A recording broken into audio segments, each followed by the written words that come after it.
Welcome to e-commerce psychology, powered by Growth Suite. Growth Suite helps you to run smart discount campaigns on your store. Test it for free on your Shopify store. Just land on the Shopify App Store now and test it for free.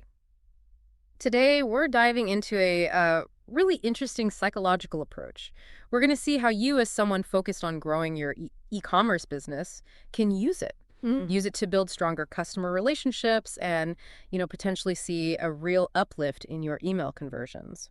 We're going to unpack the foot in the door technique. Yeah, and what makes the foot in the door, or FITD as we might call it, what makes it so compelling is that it taps into something, well, very human, really. Yeah. You've almost certainly been on the receiving end of it, probably, and maybe even used it yourself without realizing. Oh, definitely. So we'll break down what it is formally, explore the underlying psychology, and crucially, why it's still incredibly relevant in our, increasingly digital world. Exactly. We'll be focusing on how this idea of getting a small initial yes, just a tiny agreement, can be strategically woven into your email marketing.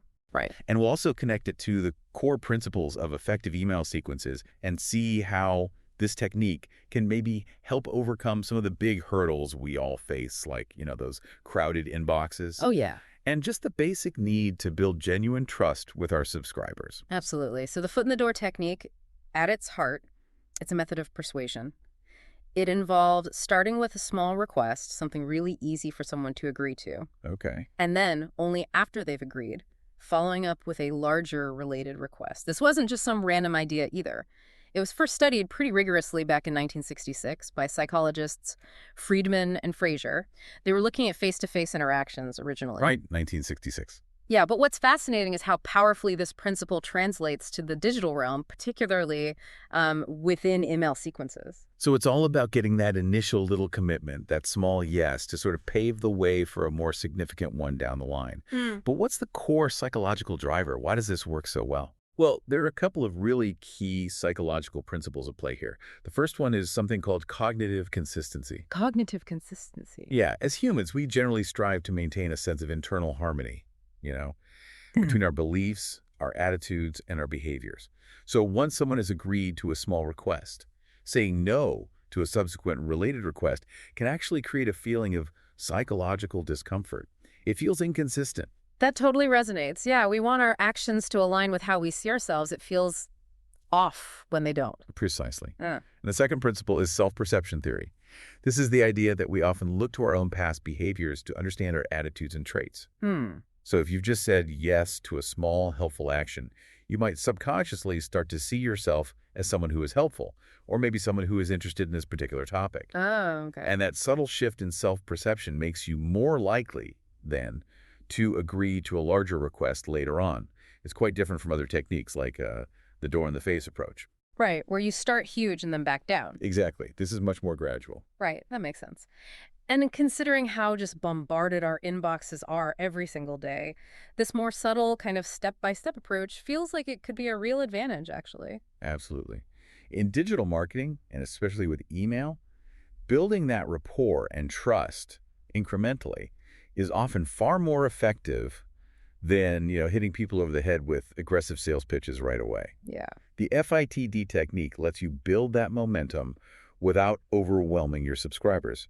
And research does suggest that these small acts of compliance can lead to noticeable improvements in email conversion rates, especially when you combine it with valuable content that nurtures trust along the way.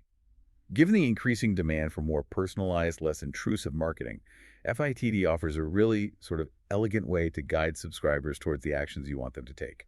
Okay, so this all sounds great in theory, love the psychology, but how do we actually take this principle and put it to work in our email marketing? What does this look like, in the context of our inboxes? Yeah. All right, so think about that initial small request, but in an email setting.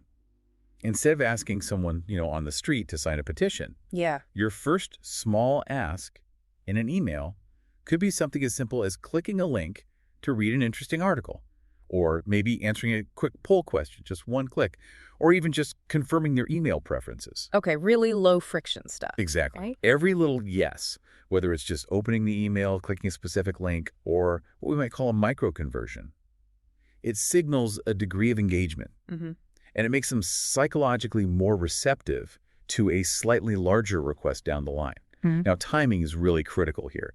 You don't want to jump to a significant ask too quickly. Right. So keeping an eye on subscriber behavior, things like, are they opening your emails frequently? Are they clicking on links?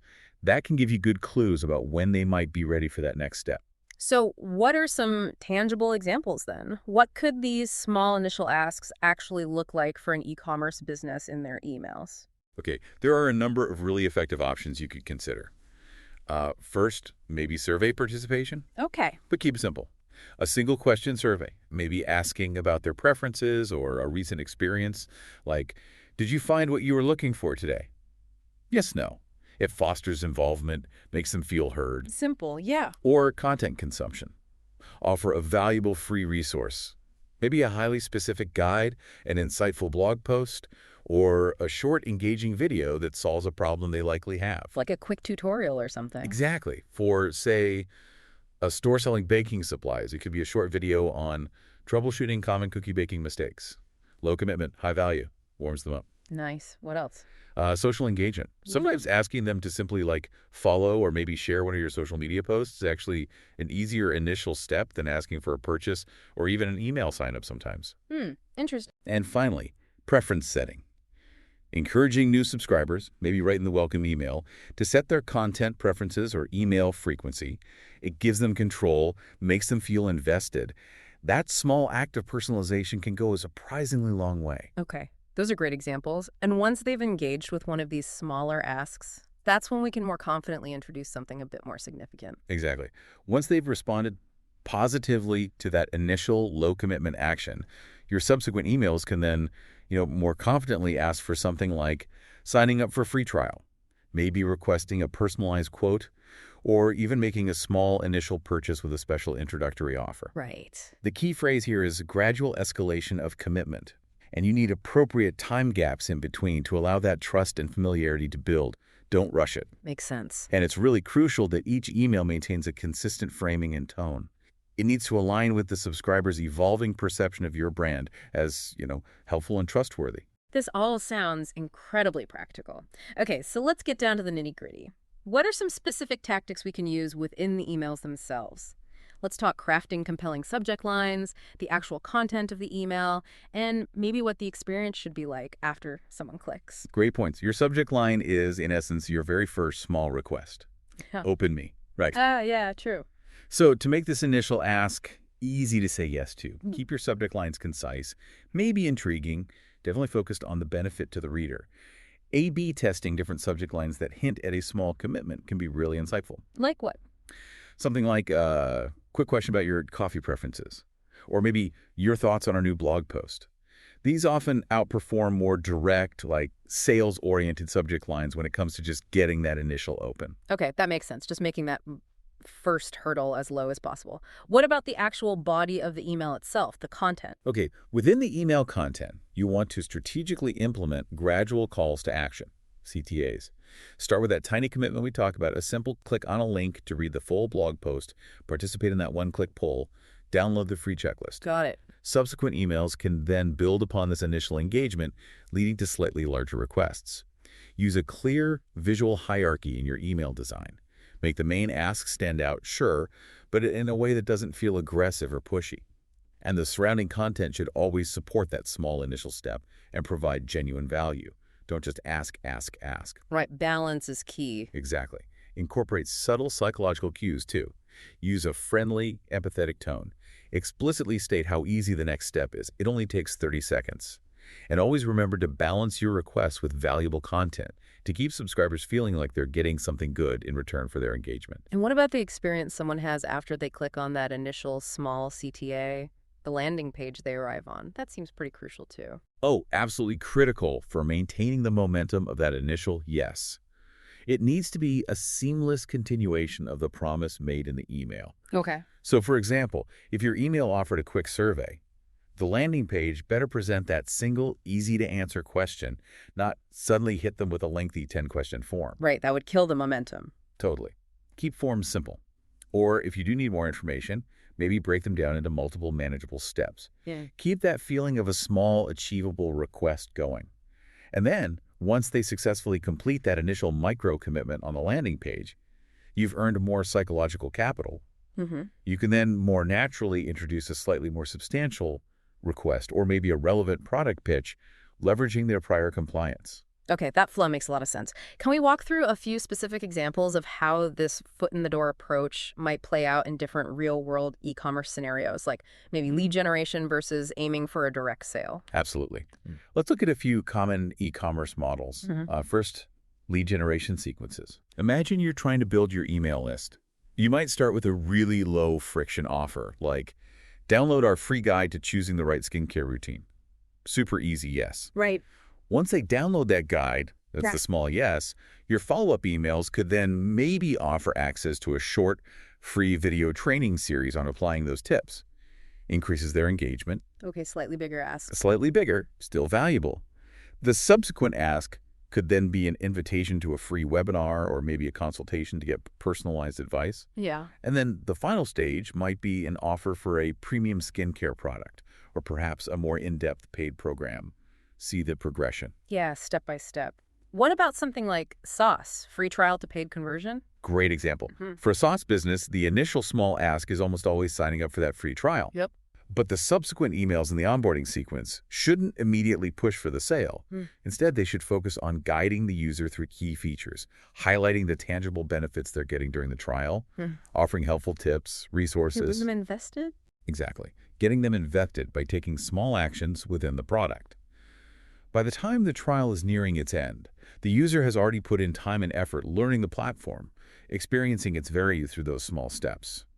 So the transition to a paid subscription feels like a much more logical, less jarring next step. Makes sense. And for a regular e-commerce purchase sequence, selling physical products? Okay, for a store selling physical products, you might begin by simply asking new subscribers to maybe create an account or add items they like to their wish list. Very low commitment, just expressing interest. Okay. Your next email could then maybe highlight items in their wish list or offer a small limited time discount on just a single item. Encourage that first smaller purchase. Get that first transaction. Get that first yes transaction.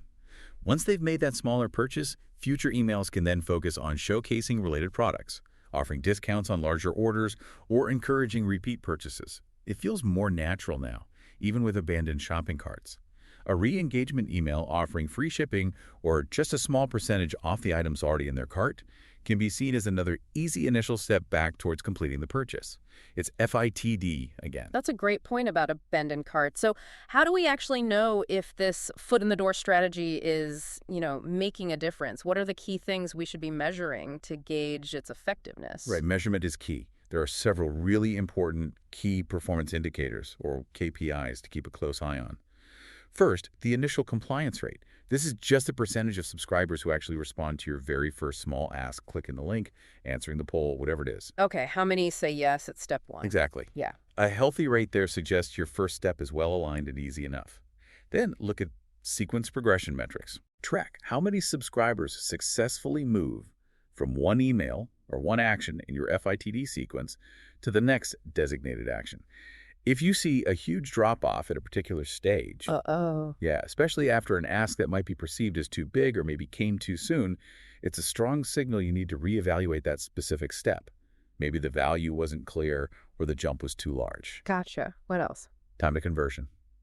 Measure how long it takes for subscribers who did engage with that initial small request to eventually make the bigger commitment, like the purchase or the subscription. Ideally, FITD should make this cycle more efficient for those engaged users. Right. And finally, look at customer lifetime value, LTV, over the long term. A thoughtfully designed FITD strategy can often contribute to higher LTV because customers nurtured gradually tend to build more loyalty and make repeat purchases. That makes sense. And what about testing? How can we use testing to actually refine our foot-in-the-door approach? Oh, A/B testing is absolutely crucial for optimizing these sequences. You could, for instance, run tests where one segment of new subscribers gets your carefully crafted FITD sequence, Okay. while another segment gets more direct, traditional sales-focused approach. Then you directly compare everything: open rates, click-through rates on each email, and ultimately the overall conversion rates. See which one performs better. Exactly. You can also test the timing between your requests.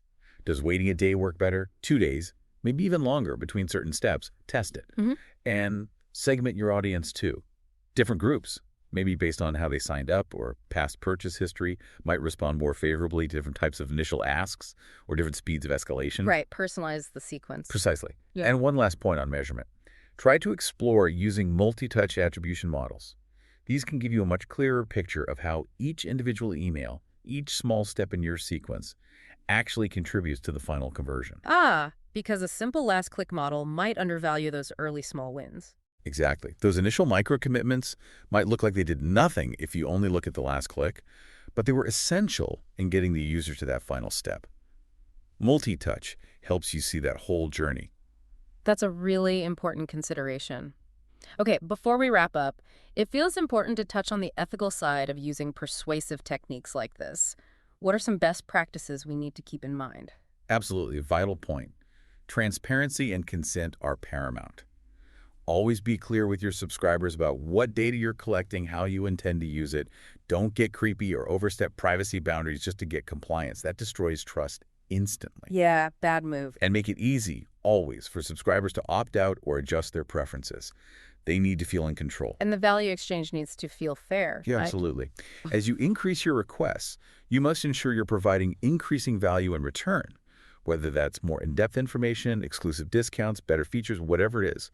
If it feels like you're just asking for more and more without giving back, It feels manipulative. exactly, it feels manipulative and people will tune out or unsubscribe. Also, be mindful of common pitfalls like escalating the request too quickly or just sending emails too frequently.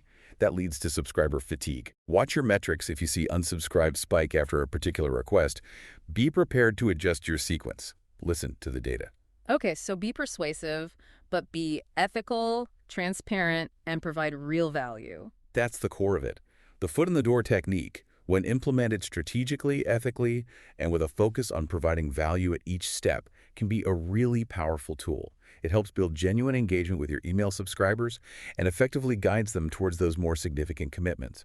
It's really all about understanding the psychology of those small yes moments and using them thoughtfully to create a positive, gradual, and ultimately more successful customer journey. Absolutely. So, for you, the e-commerce entrepreneur, the marketer, someone who's always looking for smart ways to connect with your customers, remember that sometimes the most impactful way to achieve a bigger goal, like that sale or subscription, is actually to start with a small, easy to say yes.